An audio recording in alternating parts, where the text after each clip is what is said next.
ఎందుకు నారా లోకేష్ కొడుకుని అమరావతి స్కూల్లో చదివించట్లేదు? ఎందుకు హైదరాబాద్లోనే పెట్టారు? వాళ్ళ ఫ్యామిలీలు ఎందుకు మూవ్ కావట్లేదు? అదే చక్కటి ఎగ్జాంపుల్ అండి. జగన్మోహన్ రెడ్డి గారు అదే ఉద్దేశంతో వారు చెప్పారు. సరే, కొందరికి అది నచ్చిండొచ్చు, నచ్చకపోయిండొచ్చు. అది ఎందుకు నిన్నొక మాట ఈరొక మాట అన్నారు. ఇవన్నీ కూడా అక్కడ డబ్బులు మనం ఎలా ఆదా చేయాలన్న కాన్సెప్ట్ జగన్మోహన్ రెడ్డి గారు చెప్పారు. కానీ on the other side Telugu Desam వాళ్ళు ఏం చేస్తున్నారు?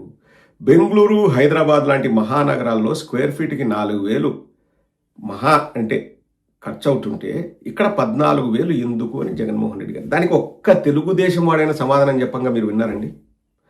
12,000, 14,000 స్క్వేర్ ఫీట్కి మేము ఇవ్వట్లేదు, 4,000కే ఇస్తున్నామని ఒక్క తెలుగుదేశం వాడైనా వచ్చి బయటకు వచ్చి మాట్లాడుతున్నాడా? ఓపెన్ ఛాలెంజ్, దమ్ము ధైర్యం ఉంటే 12,000 స్క్వేర్ ఫీట్ కాదు, 14,000 స్క్వేర్ ఫీట్ కాదు అని వచ్చేసి మాట్లాడమనండి. ఆ విషయాలు మాట్లాడు. ఇప్పుడు జగన్మోహన్ రెడ్డి గారు ఏదైనా కొత్త ఆలోచనలు చేసేది ఎందుకు? Cost cutting. ఎందుకు అంత డబ్బులు ఖర్చు పెట్టాలి? అది జరిగే పని కాదు. ఇప్పుడు సింపుల్ అండి. ఒక రిక్షావాడికి, ఒక కార్మికుడికి, ఒక దినకూలికి అర్థమయ్యేలాగా నేను సింపుల్గా చెప్తాను. ఇప్పుడు ప్రజల దగ్గర భూములు తీసుకున్నారు. అందులో కొంత భాగాన్ని గవర్నమెంట్ బిల్డింగ్లకి, లేకపోతే ఉద్యానవనాలకి, సెలయేర్లకి, జలపాతాలకి వాడుకుంటున్నారు. మిగతా భూమిని ఏం చేస్తున్నారు? అక్కడ ఎవరైతే రైతులు భూములు ఇచ్చారో వాళ్ళకి ఇస్తా అంటున్నారు. వాళ్ళకి ఇవ్వలేదు, వాళ్ళకి ప్లాట్లు ఇస్తా అంటున్నారు. ఇంకా బయట నుంచి వచ్చేవాడు ఎలా ఉంటాడండి అక్కడ? రాజధాని అన్నది 5 కోట్ల మంది కదా, బయట నుంచి వచ్చే వాళ్లకు ఎక్కడ అవకాశం ఉంటుంది?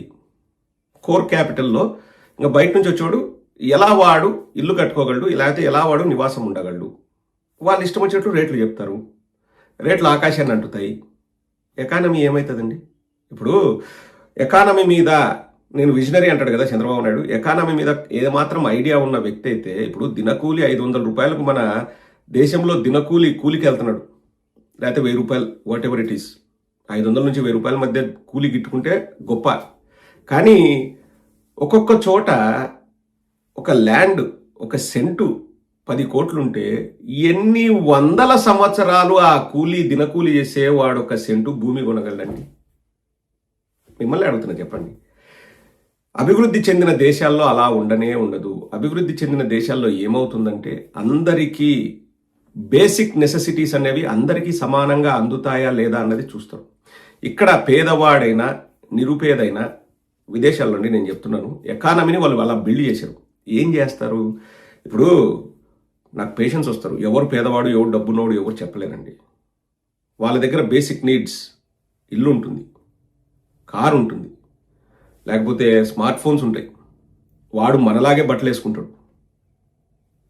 అవన్నీ కూడా బేసిక్ నెసెసిటీస్ అండి.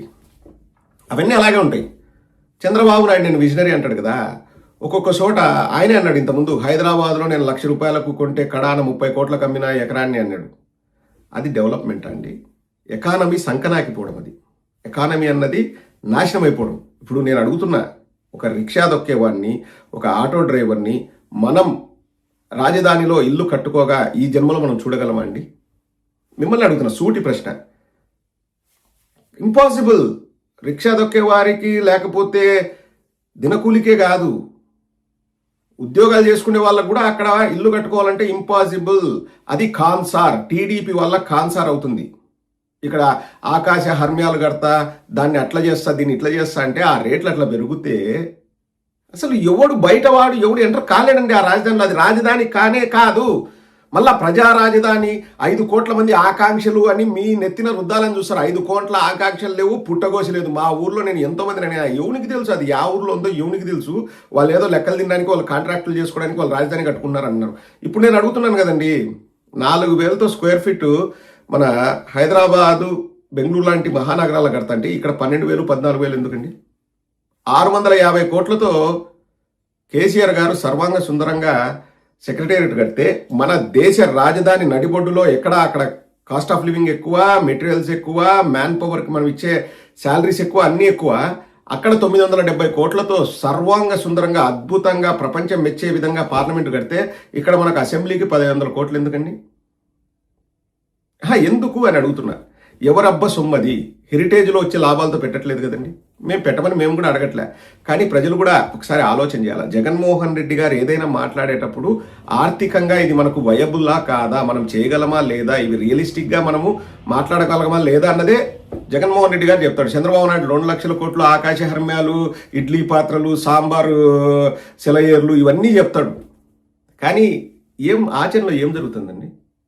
ఆచరణలో ఏం జరుగుతుందంటే నేను చెప్తాను చూడండి. 14,000 స్క్వేర్ ఫీట్కి ఇస్తే 4,000 లేకపోతే 3,000 కూడా ఖర్చు కాదు. ఎందుకంటే ఇసుక ఫ్రీ, ఎలక్ట్రిసిటీ ఫ్రీ, సెనరేజ్ ఫ్రీ, అలాగే జిఎస్టీ లేదు. వాళ్ళకి 2,000 స్క్వేర్ ఫీట్కి అవుతుంది. మిగతా 10,000లో మాకు 8,000 ఇవ్వు స్క్వేర్ ఫీట్కి, నువ్వు 2,000 నువ్వు నొక్కి పెట్టుకో. ఇది జరుగుతుంది. ఇళ్ళకత్త మఫిలియా జరుగుతుంది. కాదనమనండి, మేము ఆధారాలతో సహా మేము వస్తాం, డిబేట్ కూర్చుందాం, అర్థవంతంగా డిబేట్ కూర్చుందాం.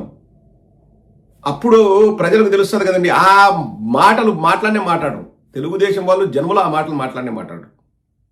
ఇలా మావిగన్ అన్నారు, నిన్నొక మాట ఈరోజు ఒక మాట అంటే, నిన్నొక మాట ఈరోజు ఒక మాట చెప్పాల్సిన అవసరం మాకు లేదు. మేము ఏ రోజు కూడా ఇదే మాటే చెప్తున్నాం. మాకేమి అమరావతి పైన మాకెందుకు వ్యతిరేకత ఉంటుందండి? మాకేం వ్యతిరేకత ఉండాల్సిన అవసరమే ఉంది? అమరావతి పేరుతో పందికొక్కుల్లా మేసే వాళ్ళపైన మాకు వ్యతిరేకత. రేపు పొద్దున వచ్చిన తర్వాత కూడా తొక్క తీసి నార తీస్తారు.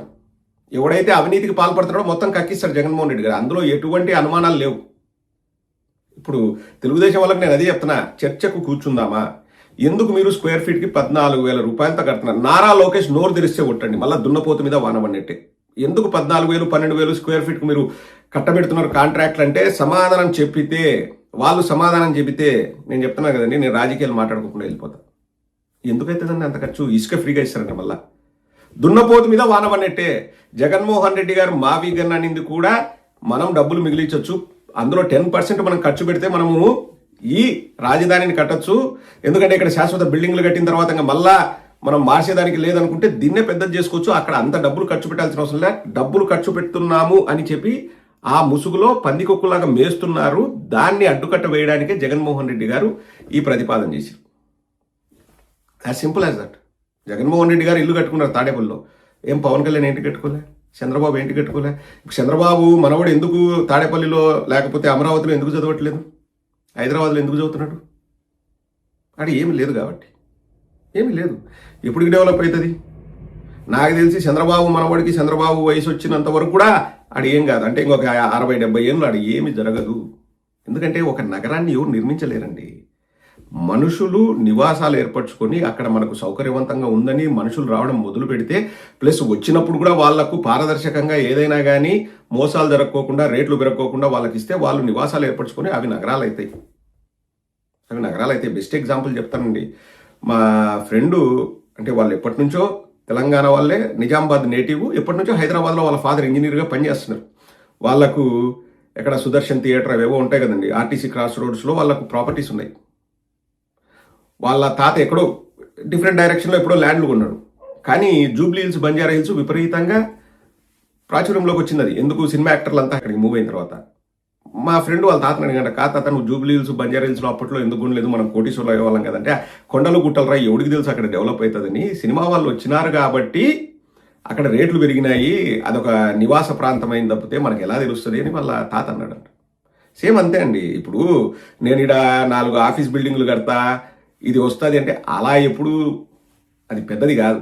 అక్కడికి అందరూ నివాసం ఉండడానికి రావాలి. వచ్చినప్పుడు ఇది బాగుంది, ఇక్కడ ఫెసిలిటీస్ బాగున్నాయి అనుకుంటే అప్పుడు అది సిటీ అయితే తప్పితే ఎవరు కూడా దాన్ని సిటీ చేయలేరు. ఎందుకు?